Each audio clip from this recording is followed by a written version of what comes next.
नमस्कार साथियों। तो आज है 25 मार्च 2026। दोस्तों, चाहे जीवन में हो या शेयर बाजार पे हो, बुरा वक्त के बाद अच्छा वक्त आता है, फिर से बुरा वक्त आते हैं, फिर से अच्छा वक्त आते हैं। ऐसे ही सर्कुलर पाथ में दोस्तों ये घूमता रहता है। और असली धुरंधर वो है जो बुरा वक्त में भी और अच्छा वक्त में भी अपने मन को स्थिर रखते हुए अपना काम हासिल कर ले। अब बाय द वे, अब देखिए यहाँ पे मेरा कहने का मतलब ये है कि देखिए जब मार्केट में गिरावट हुआ था पिछले एक महीने पे, जैसे कि आपको पता होगा वॉर के कारण क्राइसिस क्रिएट हुआ, एफएस ने बेचा और मार्केट में हुआ गिरावट। अब यहाँ पे 90% या 95% कंपनी के साथ दोस्तों कोई डायरेक्ट कनेक्शन नहीं था, कुछ कंपनी के था। अब वो सारे शेयर में गिरावट क्यों हो रहा था? क्योंकि मार्केट वीक चल रहा है, मार्केट की ओवरऑल सेंटिमेंट वीक चल रहा है। तो ऐसे में बहुत सारे शेयर कोई 20% 30% सिर्फ एक महीने में गिर चुका है। अब देखिए बहुत सारे ब्रोकरेज फर्म ने कुल मिला के 10 शेयर को पीक किया है। एक एक करके आपके साथ मैं पूरा जानकारी शेयर करूंगा। अभी शेयर की स्थिति कहाँ पे है, कहाँ पे रेजिस्टेंस, कहाँ पे सपोर्ट, आप अंत तक बने रहिए। बट दोस्तों एक बात मैं आपको बार बार कहता हूँ वीडियो शुरू करने से पहले, देखिए ये कोई रिकमेंडेशन या सजेशन नहीं है।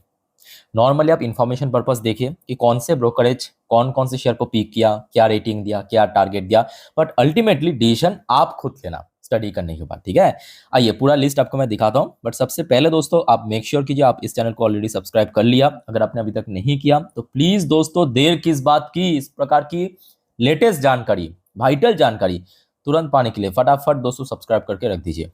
अच्छा, वैसे दोस्तों आपने देखा होगा जब ये वॉर शुरू हुआ था फर्स्ट वीक पे डिफेंस सेक्टर में बहुत अच्छा गेनिंग हुआ था। डिफेंस कंपनी की बात कर रहा हूं क्योंकि वॉर है, मतलब डिफेंस इक्विपमेंट्स की डिमांड बढ़ेगा और उस पॉइंट ऑफ व्यू से डिफेंस सेक्टर भी काफी चल रहा था।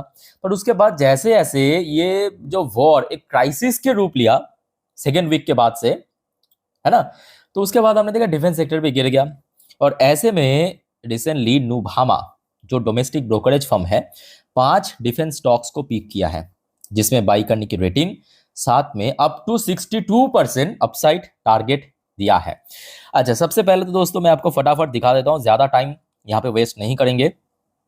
कौन कौन सी शेयर को पीक किया? ऑब्वियसली जो हमारे ट्रेडिशनल कंपनी है, एक हो गया आपका बेल, एचएल, बीडीएल, ये तो हो गया 3 कंपनी। और 2 कंपनी आपके मे बी प्राइवेट कंपनीज है, एक बार मैं आपको देख के बताता हूँ। हाँ, सबसे पहले आ जाइए बेल, भारत इलेक्ट्रॉनिक्स में देख सकते हो बाई करने की रेटिंग 525 रुपए की टारगेट दिया। वैसे बेल की शेयर अभी 400 रुपए के आसपास स्ट्रगल कर रहा है, मतलब रिसेंटली गिरावट हुआ, अदरवाइज तो इसके पहले 450 निकल गया था, 473 पे हाई टच किया था। आपके बहुत पहले की बात नहीं है, मार्च की फर्स्ट वीक की बात है, मतलब जब ये वॉर शुरू हुआ था उस टाइम की बात है। जो आपको मैं अभी कह रहा था कि शुरू में तो चल गया था, उसके बाद वहां पे सस्टेन नहीं कर पाया, क्राइसिस क्रिएट हुआ और उसके बाद अल्टीमेटली गिर गया। सो बेल में एक बहुत अच्छा पोटेंशियल है। और ये भी फैक्ट है जबकि मोस्टली आपकी डिफेंस फर्म अगर आप देखेंगे अपना लाइफ टाइम ऐसे बहुत नीचे आ चुका है, चाहे जो बड़े लेवल की कंपनी, चाहे बीडीएल, मझगांव या एचएल को उठा के देखिए, कोई 20% कोई 30% नीचे।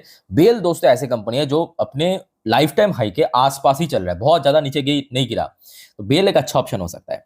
अच्छा, उसके बाद आप देखिए सोलर इंडस्ट्री को पीक किया, बीडीएल को पीक किया। सोलर इंडस्ट्री में भी आपके बाई करने की रेटिंग 15,800 की टारगेट, बीडीएल में बाई करने की रेटिंग 1900 की टारगेट।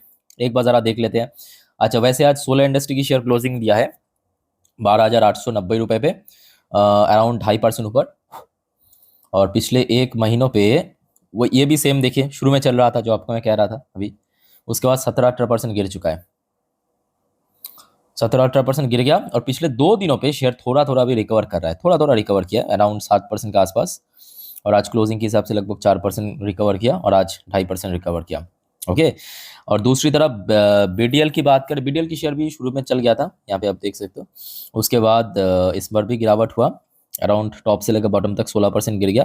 अभी पिछले 2 दिन से थोड़ा थोड़ा रिकवर करा। देखिए रिकवर अभी बहुत बाकी है, क्योंकि रिसेंटली भी हमने देखा था बीडीएल की शेयर जब ऊपर पहुंच गया था 1,500 के आसपास काफी स्ट्रॉन्ग रेजिस्टेंस मिला था। ओके। और नीचे की तरफ अभी 1100 के आसपास काफी अच्छा सपोर्ट मिला। अच्छा, उसके बाद आ जाइए हम सबकी डार्लिंग हिंदुस्तान एरोनॉटिक्स लिमिटेड और एक प्राइवेट कंपनी डेटा पैटर्न्स, इसको भी पिक किया, बाई करने की रेटिंग साथ में 4,800 की टारगेट एचएल में, 3,570 की टारगेट आपके डेटा पैटर्न्स में। एचएल की शेयर भी सेम टू सेम शुरू में चल गया था, उसके बाद थोड़ा सा ड्रॉप हुआ था 10%, अभी फिलहाल मतलब शेयर क्राइसिस के कारण गिर चुका था। अभी थोड़ा थोड़ा पिछले 2 दिन एचएल में ऐसा कुछ बहुत रिकवर नहीं हुआ, ये मैं कहूँगा सबसे शॉकिंग पार्ट है, पिछले 2 दिनों पे सिर्फ 2%, दो नहीं सॉरी 1.5% रिकवर किया। पिछले 2 दिनों पे अगर आप देखेंगे शेयर 1.5%, इवन आज भी अगर आप देखेंगे शुरू में अराउंड 3,700 क्रॉस कर गया था, बट वहाँ पे सस्टेन नहीं होने के कारण नीचे की तरफ मूव किया और क्लोजिंग भी बहुत ही खराब दिया। मतलब एटलीस्ट मार्केट का जो मूड था उस हिसाब से आज एचएल में मूवमेंट देखने को नहीं मिला। बट फिलहाल क्योंकि पिछले 2-3 दिनों से शेयर 3,750 के आसपास एक रेजिस्टेंस मिला, तो अगले दिन के लिए ये भी एक अच्छा रेजिस्टेंस हो सकता है, ठीक है, और आपके लिए एक अच्छा चॉइस भी हो सकता है, बिकॉज शेयर अभी जो अपना लाइफ टाइम हाई है 5,500 के ऊपर, वहाँ से बहुत नीचे मिल रहा है। डेटा पैटर्न्स रिसेंटली अपना लाइफ टाइम हाई टच किया 3,600 पे, और शेयर बहुत नीचे भी नहीं है, ये फैक्ट है। ये भाई साहब भी आपके बेल की तरह मतलब मूव कर रहा है, बहुत ज़्यादा गिरा नहीं है।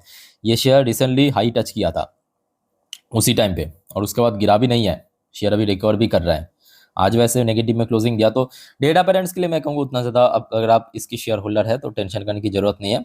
शेयर सॉलिड कंपनी, 3,500 की रेजिस्टेंस है, लेट्स से नीचे की तरफ 3,000 की सपोर्ट आई थिंक कि मिल जाएगा सपोर्ट, ठीक है। तो ये कुछ डिफेंस कंपनी को पीक किया है आपके नुभामा द्वारा। अच्छा, उसके बाद आ जाइए, यहाँ पे कुछ शेयर को भी एक्सपर्ट ने पीक किया है। मैं आपको एक बार रेटिंग टारगेट दिखाता हूँ, ठीक है।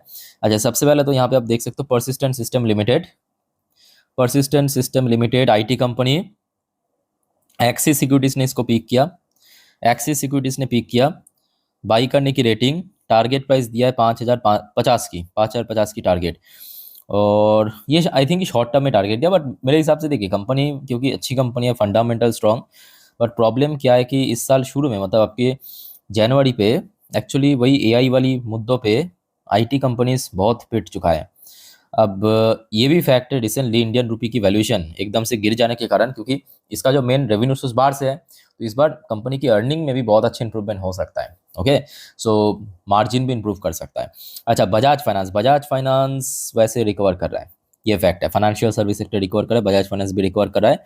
यहाँ पे भी बाई करने की रेटिंग दिया है, साथ में 875 की टारगेट के साथ। बजाज फाइनेंस की शेयर वैसे आज 4% रिकवर कर गया। बजाज फाइनेंस वैसे गिर भी बहुत ज़्यादा गया था, फाइनेंशियल सर्विस सेक्टर जहाँ पे एफआईएस की होल्डिंग भी बहुत ज़्यादा होते हैं, तो इसमें 20% की गिरावट हो गया। जस्ट इमेजिन कीजिए, बड़े मतलब लार्जेस्ट एनबीएफसी भारत की, ये गिर गया था 20%, और पिछले 2-3 दिनों पे शेयर अभी बहुत अच्छा रिकवर किया है, 11% तो ऑलरेडी रिकवर, ठीक है। मतलब जैसे जैसे गिरेगा वैसे वैसे रिकवर भी कर जाएगा, डोंट वरी, ऐसे कंपनी है। एमसीएक्स मल्टी कमोडिटी एक्सचेंज, जैसे कि हमने देखा था मेटल सेक्टर में गिरावट हो रहा था, ये भी गिर रहा था भाई साहब। अच्छा, उसके बाद इसमें भी आपके बाई करने की रेटिंग, साथ में 2,600 की टारगेट दिया है। वैसे आज शेयर 2,456 पे क्लोजिंग दिया, पिछले 2 दिनों पे इस पर भी ठीक ठाक रिकवरी शुरू हो चुका है, 9% के आसपास शेयर रिकवर कर गया, और ये भी बीच में बहुत गिर गया था आपकी, एक्चुअली जब गोल्ड एंड सिल्वर ड्रॉप हो गया था ना, ये भी ड्रॉप हो गया था, 2,500 के आसपास रेजिस्टेंस है। अच्छा, उसके बाद आ जाइए आपकी उनो मिंडा पे सेम टू सेम बाई करने की रेटिंग,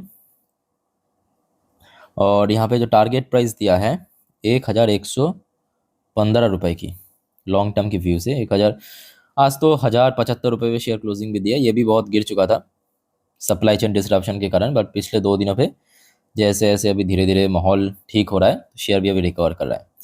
अच्छा, फिर आ जाइए आपकी इटर्नल की शेयर, तो पिछले 2 महीनों पे आई थिंक कि बहुत ज़बरदस्त गजब की गिरा है, इसमें भी बाई करने की रेटिंग मिला है, साथ में 250 की टारगेट, और स्टॉप लॉस ज़रूरत नहीं है, बिकॉज लॉन्ग टर्म इन्वेस्टर्स को मैं कहूँगा ज़रूरत नहीं है स्टॉप लॉस की, बाकी आप जो अच्छा समझे। अच्छा, पिछले 5 दिनों पे भी ये रिकवर करा, बट उसके पहले काफ़ी गिर गया था। इवन सिर्फ यही नहीं, शेयर तो पिछले कुछ महीनों से बहुत गिर रहा है, मतलब अगर आप देखेंगे हाई टच किया था अक्टूबर पे, उसके बाद से लगभग 40% गिर चुका था कंपनी इटर्नल की शेयर, ठीक है।